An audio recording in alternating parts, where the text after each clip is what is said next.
Jangan lupa di subscribe ala hashtag itu gratis.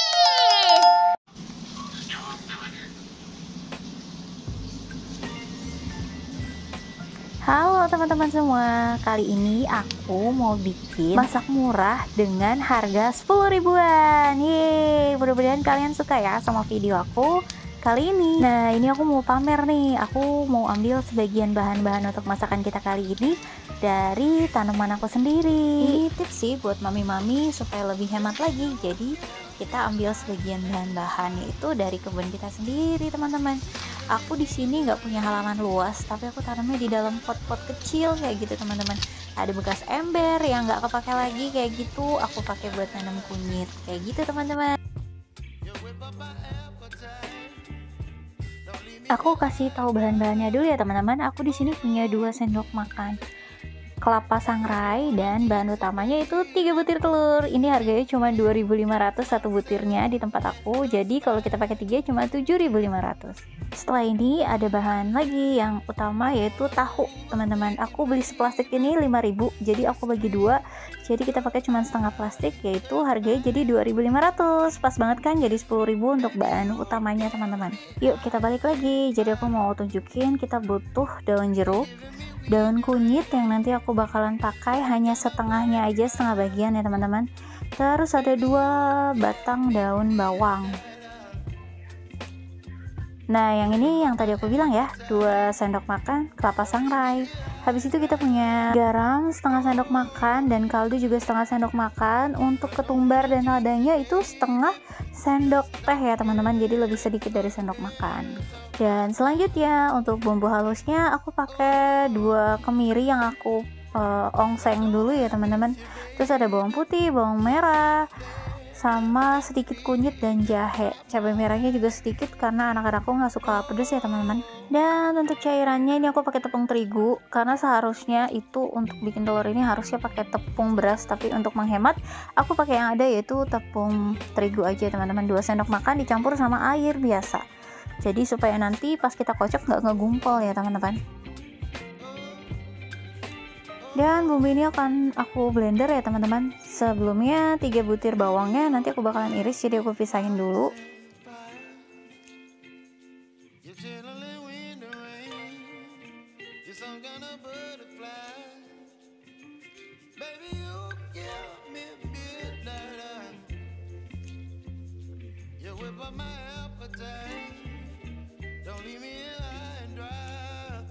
Oke, sebelum aku iris-iris semuanya, aku asah dulu pisaunya supaya tajam. Oke, ini daun bawang yang aku pakai 2 lembar, aku bakalan iris tipis-tipis ya teman-teman.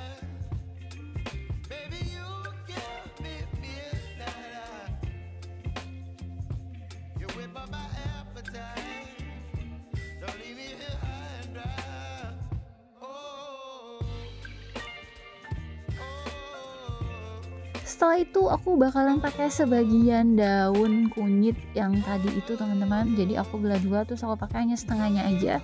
Habis itu kita iris-iris, terus daun bawang kita iris-iris, dan jangan lupa bawang merahnya juga diiris tipis-tipis ya teman-teman.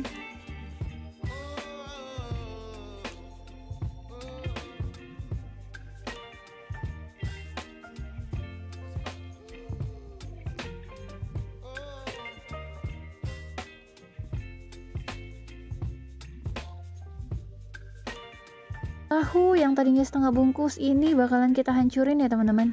Hancurin sampai lembut banget.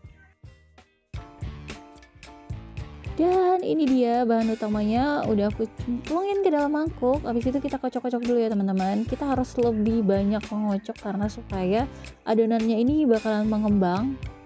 Nah, setiap ini aku bakalan masukin bahan-bahannya dengan sambil mengocok ya teman-teman. Nah, ini garam, kaldu, dan ketumbar sama ladanya udah masuk. Habis itu aku bakalan kocok, dan setiap bahan-bahan yang bakalan masuk juga bakalan dikocok.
Nah, ini alasan aku kenapa tadi di bahan bumbu lembutnya itu aku kasih kunyit sedikit teman-teman, supaya adonannya jadi cantik, ada warna kuningnya, nggak pucat gitu ya teman-teman.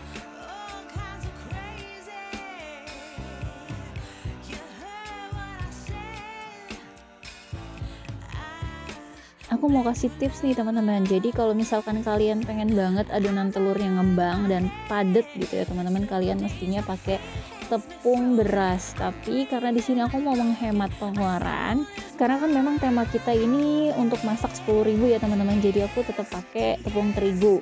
Karena yakin banget teman-teman di rumah pasti nggak ready tepung beras ya teman-teman. Pasti yang sering dipakai adalah tepung terigu. Jadi aku memanfaatkan barang yang sudah tersedia di rumah, atau yang paling sering dipakai ini pasti ada nih sisa-sisanya 2 sendok makan buat dijadiin adonan kita kali ini gitu teman-teman.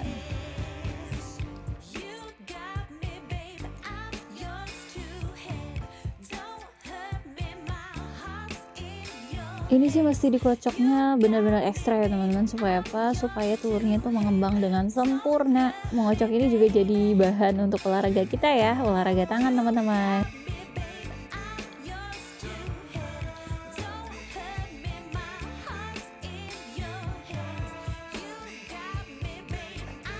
Untuk memasak ya teman-teman, aku pakai 2 pan. Jadi yang pertama ini aku pakai pan yang hitam ini, yang kecil. Habis itu untuk ngebalik ya supaya nggak hancur, aku pakai pan yang lebar itu ya teman-teman. Yuk kita nyalain penggorengannya sampai nanti pannya panas ya teman-teman.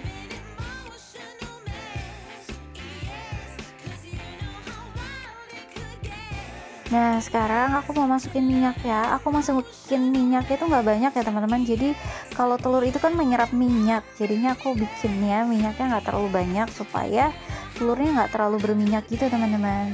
Habis itu aku ratain dengan api yang kecil gitu ya teman-teman.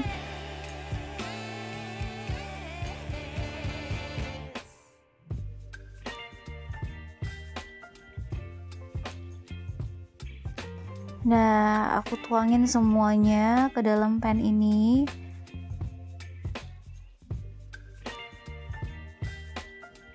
Nah, karena dia belum ngeset teman-teman, jadi ini bisa aku aduk-aduk supaya nggak ada yang ngegumpal di satu tempat ya teman-teman. Tenang aja, ini nggak bakalan bikin telur kita hancur teman-teman.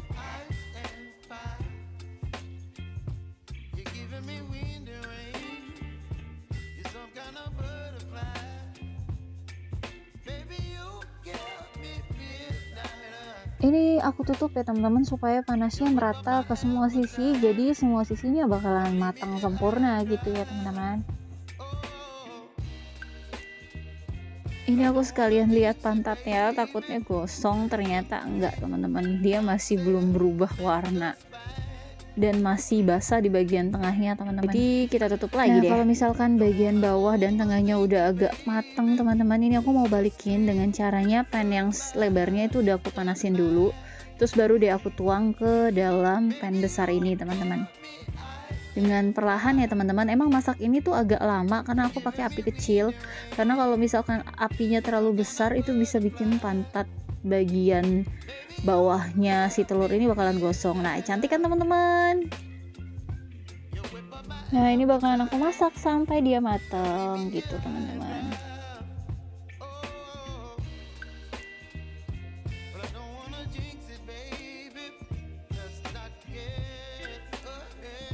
Tara, telurnya udah jadi. Nah buat teman-teman yang pengen banget lebih garing, ini bisa digaringin lagi teman-teman, dimasak lebih lama lagi. Nah setelah ini aku bakalan bikin sambal ijo teman-teman, karena ini cocok banget dicocol sama sambal ijo terus pakai nasi panas, itu mantep banget teman-teman, kalian harus coba di rumah. Nah ini aku udah bikin sambal ijo teman-teman, tapi karena di blender jadi terlalu halus ya teman-teman. Nah ini enak banget teman-teman, kalian harus recook di rumah kalian, dan jangan lupa di subscribe videonya. Terima kasih, semoga resep 10.000 ini bisa menjadi inspirasi kalian dalam memasak.